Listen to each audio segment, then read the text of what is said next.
Students हम कर रहे हैं क्लास 7th का एसएसटी का पेपर मिड टर्म एग्जाम 2026-27 के लिए है। चलिए बिना टाइम वेस्ट करे क्वेश्चंस करते हैं। तो क्लास 7th का एसएसटी का पेपर है। सेक्शन 1 फर्स्ट क्वेश्चन है, विच of the following is a neighbour country of India. India की पड़ोसी देश कौन सा है? तो हमें पता है हमारा सबसे पड़ोसी देश कौन सा है, तो पाकिस्तान है। ब्रिटेन, साउथ अफ्रीका, ऑस्ट्रेलिया, तीनों ऑप्शन गलत है। करेक्ट ऑप्शन है ऑप्शन डी, पाकिस्तान। पाकिस्तान हमारा नेबर है। Question second, eight which of the following place will atmospheric pressure be the highest. तो एटमॉस्फेरिक प्रेशर जो होता है, वातावरण का प्रेशर, वो हाईएस्ट कौन सी जगह पे सबसे ज़्यादा होता है?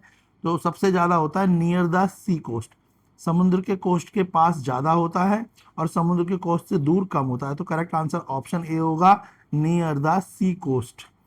क्वेश्चन थर्ड है आपका, which of the following receive the highest rainfall. इन सब स्टेट में सबसे ज़्यादा बारिश कहाँ पर होती है? तो सबसे ज़्यादा बारिश होती है ऑप्शन सी, ठीक है, मैसूरम। तो ऑप्शन सी है इसका आंसर। क्लियर हो गया? ऑप्शन सी करेक्ट आंसर है। यहाँ पे सबसे ज़्यादा बारिश होती है राजस्थान, गुजरात और श्रीनगर, यहाँ पर बारिश कम होती है। तो ऑप्शन सी करेक्ट आंसर है। क्वेश्चन फोर्थ है, आइडेंटिफाई करेक्ट मैच। तो करेक्ट मैच देना है इसमें से। तो ऑप्शन में आपके हैं अवंती, अनंगा, वाराणसी, काशी, माला, कोसला और मगध, कुरुक्षेत्र। तो करेक्ट आंसर इसका होगा वाराणसी, काशी। तो वाराणसी में क्या है? काशी है। तो ऑप्शन बी करेक्ट आंसर है। Question fourth. क्वेश्चन फिफ्थ है, identify me based on the following information. Information है, I came to India during the reign of Chandragupta Maurya. Second statement है, I wrote the book Indica. मैंने book जो लिखी थी Indica. तो correct answer है option fifth का, option C, Megasthenes. Option C correct answer है। कौटल्या, पोरस और अलेक्जेंडर गलत है। ऑप्शन सी करेक्ट आंसर है। क्लियर है? क्वेश्चन सिक्स है आपका, which of the following ruler is not describe the Sangam literature. जो संगम लिटरेचर थी उसके बारे में इनमें से किस रूलर ने नहीं बताया? ऑप्शन थे आपके चोला, सांगा, चेरा और पांड्या।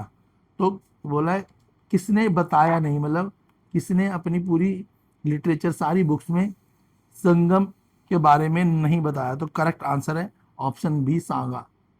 ठीक है, सांगा ने जो है अपनी किसी भी लिटरेचर के इसके बारे में नहीं बताया। सेक्शन ए खत्म होते ही हम बोनस क्वेश्चन करेंगे सेक्शन बी और सेक्शन सी के और सेक्शन डी के 5 नंबर वाले। तो ये 5 नंबर वाले क्वेश्चन बहुत इंपॉर्टेंट हैं, इनको हम करेंगे, 15 नंबर पक्के हो जाएंगे। ये वो क्वेश्चन है जो बच्चों को पेपर में करने में मुश्किल होती है। चलिए जल्दी से सेक्शन ए देख लेते हैं फटाफट से। तो हम कहाँ तक क्वेश्चन कर चुके हैं? तो क्वेश्चन 6 का आंसर था शुआंगा। क्वेश्चन 7 देख लेते हैं, who among the following famous astronomer. तो फेमस एस्ट्रोनॉमर कौन था? ऑप्शन 7 इसका करेक्ट आंसर है आपका। करेक्ट आंसर है व्राहमीरा। ऑप्शन बी करेक्ट आंसर है। व्राहमीरा क्या है? फेमस एस्ट्रोनॉमर था। क्लियर है? इसका असर्शन रीजन है, असर्शन है, river have been worshipped in India since the Vedic period. हम नदियों की पूजा वैदिक पीरियड से कर रहे हैं, करते हैं। उसके बाद है रीजन आपका, the Kumbh Mela originated from the legend of समुद्र मंथन। तो कुंभ मेला जो है समुद्र मंथन के बाद क्या हुआ? वो लीजेंड यानी स्टार्ट हुआ। तो क्वेश्चन 8 इसमें आपका असर्शन भी करेक्ट है और रीजन भी आपका करेक्ट है, पर एक्सप्लेनेशन करेक्ट नहीं है। ठीक है, क्योंकि दोनों का जो एक्सप्लेनेशन है वो करेक्ट नहीं है। तो ऑप्शन बी इसका करेक्ट आंसर होगा। ए और आर करेक्ट है मगर एक्सप्लेनेशन करेक्ट नहीं है। क्वेश्चन 9 असर्शन देख लेते हैं इसका। क्वेश्चन 9 का, equality means every person has the right to equal treatment. Equality का मतलब है सभी के साथ एक जैसा व्यवहार हो। रीजन है, freedom means the reason to make one's own choice to express one. तो हर किसी को चॉइस है कि वो अपनी बातों को बता सके। तो क्वेश्चन 9 में असर्शन और रीजन दोनों ही करेक्ट है। इसका असर्शन भी करेक्ट है और रीजन भी करेक्ट है। ऑप्शन सी करेक्ट आंसर होगा क्वेश्चन 9 का। Question 10, when did constitution of India come into force. तो यानी जो हमारा संविधान था वो कब लागू हुआ, कब से हम उसे मानना शुरू करा। ठीक है, तो संविधान हमने मानना शुरू करा, लागू हुआ, इम्प्लीमेंटेड हुआ ठीक है, वो हुआ हमारा 15 अगस्त 1950। याद रखना 1950, बहुत सारे बच्चे वो 1947 लिखते हैं, वो गलत है। तो सॉरी, 26 जनवरी 1950। तो हमारा जो संविधान इंडिपेंडेंट कब हुए थे हम, 15 अगस्त मनाया जाता है, और 26 जनवरी को मनाया जाता है कॉन्स्टिट्यूशन के बारे में कि संविधान लागू कब हुआ। तो ऑप्शन ए करेक्ट आंसर होगा, 26 जनवरी 1950 को हमने अपने संविधान को दिन से मानना शुरू कर दिया था, इंप्लीमेंट हो चुका था। ऑप्शन ए करेक्ट आंसर है क्वेश्चन 10 का। Question 11, the method of exchanging goods and service without using money is called. ऐसा कौन सा तरीका है जिसमें हम गुड्स और सर्विस को खरीद और बेच देते हैं मगर बिना पैसे के, मतलब उसमें पैसे का यूज नहीं होगा। तो दूसरे कोई तरीके से हम क्या कर सकते हैं, कोई सामान को खरीद सकते हैं, अगर हमारे को कोई सर्विस, ट्यूशन पढ़ना है, डॉक्टर के पास इलाज कराना है, ठीक है, कोई भी काम करना है, तो हम वो काम करवा सकते हैं मगर उसमें हमें पैसा नहीं देना पड़ेगा कुछ और। तो क्या होगा, बार्टर सिस्टम होगा इसका आंसर। तो ऑप्शन बी करेक्ट आंसर है। बार्टर सिस्टम एक ऐसा तरीका होता था पुराने समय में जिसमें हम अपने कोई भी सामान खरीदते थे या कोई सर्विस लेते थे, तो उसकी जगह हम उन्हें अनाज दे देते थे या हमारे पास जो चीज़ होती थी, तो बार्टर सिस्टम है। Question 12, on which of the following product would you find the BEE label. तो इनमें से कौन से प्रोडक्ट हैं जो BEE लेबल के होने चाहिए। तो ये क्वेश्चन बहुत इंपॉर्टेंट है, पेपर में 3-4 बार आ चुका है। तो BEE लेवल के देखो, एक तो आपने ICI वो सुना है ना, कि लेवल कौन सा सुना है, ठीक है, कि ICIC लेवल, इस हिसाब से हमारे को यहाँ पे BEE लेवल पूछा गया है। तो कौन सा लेवल पूछा है, BEE लेवल। तो BEE लेवल का आंसर है इसका जो करेक्ट है वो हो गया आपके इलेक्ट्रिक प्रोडक्ट। इलेक्ट्रिक प्रोडक्ट जो होने चाहिए वो कौन से होने चाहिए, BEE लेवल के, यानी वो सही हो, शॉक प्रूफ हो, उनसे किसी को कोई खतरा ना हो, तो उनका एक स्टैंडर्ड सेट होना चाहिए। तो इलेक्ट्रिकल प्रोडक्ट जो होते हैं BEE लेवल होते हैं, ठीक है। नेक्स्ट है, who was the first Indian astronomer. तो ये सबको पता ही है भाई, पहला इंडिया का एस्ट्रोनॉमर कौन था, इसके ऊपर तो कुछ चैप्टर भी छपा है, पूरी बुक भी बनी है, राकेश शर्मा। तो ऑप्शन बी करेक्ट आंसर है, राकेश शर्मा जो थे वो इंडियन एस्ट्रोनॉट थे। तो इंडियन एस्ट्रोनॉट कौन थे, राकेश शर्मा, याद रखना, ठीक है। हु कंपोज द टेक्स्ट, ठीक है, अस्थांडिया। तो किसने अस्थाडियाई को कंपोज करा था, तो इसका करेक्ट आंसर है ऑप्शन बी, पैनी। तो क्या आंसर है इसका, penny. Option B is the correct answer. Question 15, during the 5th and 4th century BCE in Greece, who did not have the right to vote। तो चुनाव में vote देने का अधिकार किन लोगों को नहीं था ग्रीस में, ठीक है, कब, 5th और 4th सेंचुरी में। तो किस किस को नहीं था, तो वीमेन उस टाइम पे वोट नहीं दे सकती थी, वर्कर्स उस टाइम पे वोट नहीं दे सकते थे, और स्लेव्स जो गुलाम लोग होते थे उस टाइम पे वोट नहीं दे सकते, सिर्फ आदमियों को वोट देने का अधिकार था। तो यहाँ पे बोला है किसको नहीं था, अगर बोला होता नॉट नहीं लिखा होता तो मैन लिखते, पर लिखा है किसको नहीं था, तो वुमेन को नहीं था, वर्कर को नहीं था, स्लेव्स को नहीं था। 1 2 3 तीनों सही है, तो इसका करेक्ट आंसर क्या होगा, 1 2 3, ऑप्शन सी करेक्ट आंसर होगा। चलिए फटाफट से हम सेक्शन बी देख लेते हैं। पहले वेरी शॉर्ट क्वेश्चन। तो फर्स्ट क्वेश्चन है, describe any two feature of Lakshadweep island. Lakshadweep island के दो आपको फीचर्स बताने हैं, दो ऐसे कौन से फंक्शन है, 2 नंबर का क्वेश्चन है, इसी में चॉइस वाला क्वेश्चन है। और describe any two features of Andaman and Nicobar island and explain their importance for Indian security. तो अंडमान एंड निकोबार आइलैंड के बारे में हमें बताना है और उनकी दो ऐसी इंपोर्टेंस भी बतानी है जो इंडियन सिक्योरिटी के लिए जरूरी है। क्वेश्चन थर्ड है, name any too early republics. हमें दो पहले वाली रिपब्लिक्स के बारे में बताना है, and mention one important feature of any one of them, और उनके इंपॉर्टेंट फीचर के बारे में। क्वेश्चन फोर्थ है, importance of the independent judiciary. हमारा जो कानून व्यवस्था है वो फ्री होनी चाहिए, उस पर कोई प्रेशर ना हो, उसकी क्या इंपॉर्टेंस है। क्वेश्चन फिफ्थ है, explain any two modern form of money, mention their advantage. दो जो आज के समय में जो पैसा है वो मॉडर्न पैसा है, जैसे UPI का पैसा है ना, चेक का पैसा या नोट मनी, जो नोट है वो क्या है, एक मॉडर्न मनी है। इनके बारे में हमारे को, ठीक है, दो एडवांटेज बताने हैं। और बी वाला है, explain any to drawback of the barter system. जो पुराने समय पे पैसा चलता था, बार्टर सिस्टम यानी पैसा नहीं देते थे लोग, सामान देते थे, उसका क्या नुकसान है, and how the modern money system overcome them. और आज का जो पैसा है वो कैसे फायदेमंद है बार्टर सिस्टम के। चलिए आंसर देख लेते हैं फटाफट से सेक्शन बी के, फिर हम बोनस क्वेश्चन करेंगे। तो सभी क्वेश्चन के मैंने आंसर और इंपॉर्टेंट लाइन लिख दी हैं।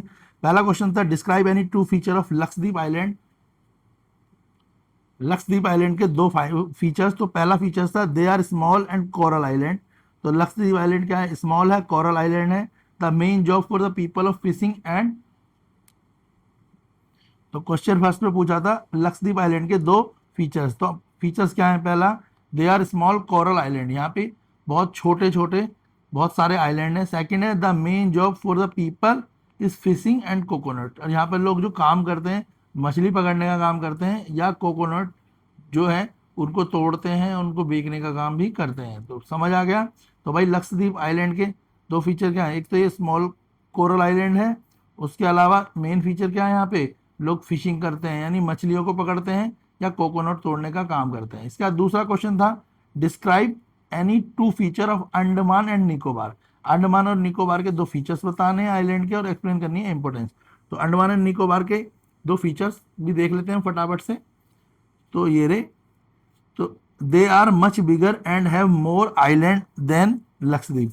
तो अंडमान और निकोबार में बहुत सारे आइलैंड है, समझते हो ना, आइलैंड का मतलब छोटे छोटे पानी के टापू बहुत ज़्यादा हैं और ये बड़ा है।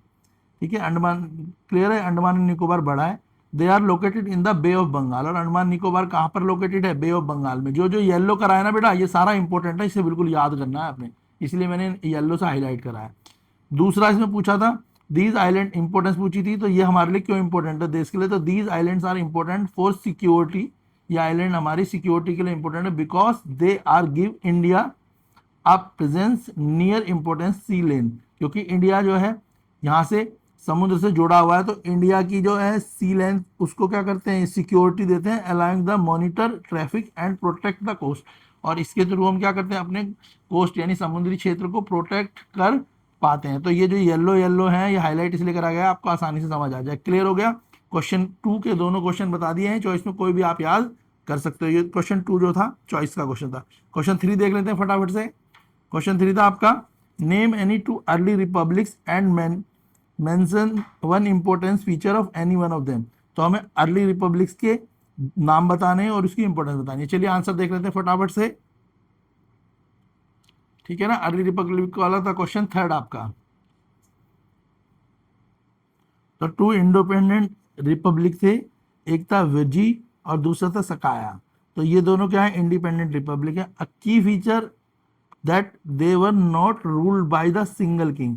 तो मेन बात क्या थी, इनमें कोई भी एक राजा राज नहीं कर पाया, but by a group of people और अ रिपब्लिकन असेंबली। तो यहाँ पे क्या ग्रुप ऑफ पीपल उन्होंने राज करा या रिपब्लिकन असेंबली, यानी उनकी एक प्रॉपर सेना की टुकड़ी थी वो इन पे राज कर पाई। तो यहाँ पे कभी किसी एक रूलर का राज नहीं हुआ, सिंगल किंग कोई राज नहीं कर पाया, ग्रुप ऑफ पीपल और रिपब्लिक क्या है यहाँ पर क्या कर पाए, कंट्रोल कर पाए, यहाँ पे यार अपना रूल कर पाए। चलिए नेक्स्ट क्वेश्चन देख लेते हैं। क्वेश्चन फोर था आपका explain the importance of an independent judiciary. ठीक है, पहला कौन सा था, अर्ली रिपब्लिक का एग्जाम्पल था जो मैंने आपको दिया। अब importance of independent judiciary, question fourth में बोला है कि जो जुडिशरी इंडिपेंडेंट यानी फ्री, किसी प्रेशर में ना हो, उसका क्या फायदा होता है। तो आंसर देख लेते हैं। आंसर है independent judiciary is vital because it protect people right and ensure justice. तो इंडिपेंडेंट जुडिशरी का सबसे बड़ा काम, वाइटल का मतलब बड़ा काम है, ये प्रोटेक्ट करती है लोगों के राइट्स को और उनको सही जस्टिस दिलाती है, जो कानून से न्याय है उन्हें सही दिलाती है। इट जजेस इफ जजेस वर कंट्रोल्ड बाय द गवर्नमेंट, अगर जजों को गवर्नमेंट ने कंट्रोल करा है तो they could not be fair, तो जज अपना काम ईमानदारी से नहीं करेंगे। तो इंडिपेंडेंट जुडिशरी क्या कब होगी, जब जो जजेस हैं, जो कानून के रखवाले हैं, अगर उन पे गवर्नमेंट का कंट्रोल नहीं है, और अगर उन पे गवर्नमेंट का कंट्रोल है तो वो सही से काम नहीं करेंगे। समझ आया। तो इंडिपेंडेंट जुडिशरी का इंपॉर्टेंट काम क्या है कि वो लोगों के राइट्स को, पीपल राइट्स को और उनके जस्टिस को इंश्योर करती है। ये येलो येलो चीज़ें सारी इंपॉर्टेंट है, और अगर उन्हें इंडिपेंडेंट नहीं है तो उनके साथ सही से क्या होगा, न्याय नहीं होगा। चलिए नेक्स्ट क्वेश्चन देख लेते हैं। क्वेश्चन फिफ्थ है explain any two modern form of money and mention their advantage.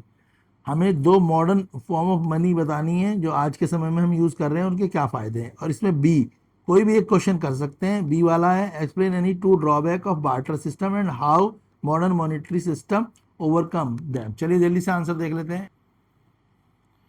तो पहला आंसर है फिफ्थ का, two form of paper notes. तो आज की डेट में क्या है, मॉडर्न फॉर्म में क्या है, पेपर के नोट्स हैं और डिजिटल मनी होती है जो हम यूपीआई से पेमेंट करते हैं। पहले ऐसा नहीं होता था। And paper note are easily to carry, paper के नोट, कागज के नोटों को हम आसानी से कहीं भी ले जा सकते हैं एंड काउंट और गिन सकते हैं। Digital money allow for instant payment and security, और डिजिटल मनी से हम तुरंत किसी को पेमेंट कर सकते हैं और वो सेफ भी है। डिजिटल मनी का मतलब यूपीआई जो हम पेटीएम करते हैं, पेपर नोट का मतलब जो नोट्स हम निकालते हैं बैंक से मिलते हैं। पहले ये दोनों सिस्टम नहीं होते, तो ये इंपॉर्टेंट पॉइंट है। दोनों मॉडर्न फॉर्म ऑफ मनी, ये क्वेश्चन 3 बार आ चुका है। तो मॉडर्न ऑफ मनी क्या है, पहला पेपर नोट और डिजिटल मनी। और डिजिटल मनी क्या है, जिससे हम इंस्टेंट क्या करते हैं, पेमेंट कर देते हैं अपने मोबाइल वगैरह से, उसमें सिक्योरिटी ज़्यादा होती है। नेक्स्ट क्वेश्चन था क्वेश्चन फिफ्थ, ड्रॉबैक पूछे थे आपसे बार्टर सिस्टम के।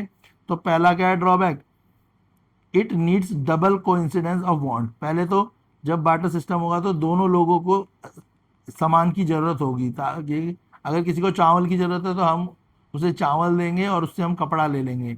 पर अगर कपड़ा देने वाले को चावलों की जरूरत नहीं है तो ये काम करेगा ही नहीं। दूसरा, difficult to store the value of goods like fruits.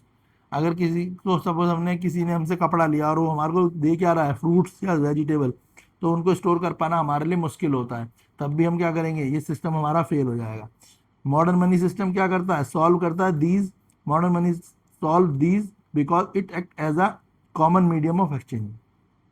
क्योंकि मॉडर्न मनी में क्या है, हम उन पैसों से कपड़ा भी ले सकते हैं, चावल भी ले सकते हैं, घूम भी सकते हैं, कंप्यूटर भी ले सकते हैं और उसे स्टोर करना भी आसान होता है। क्लियर हो गया।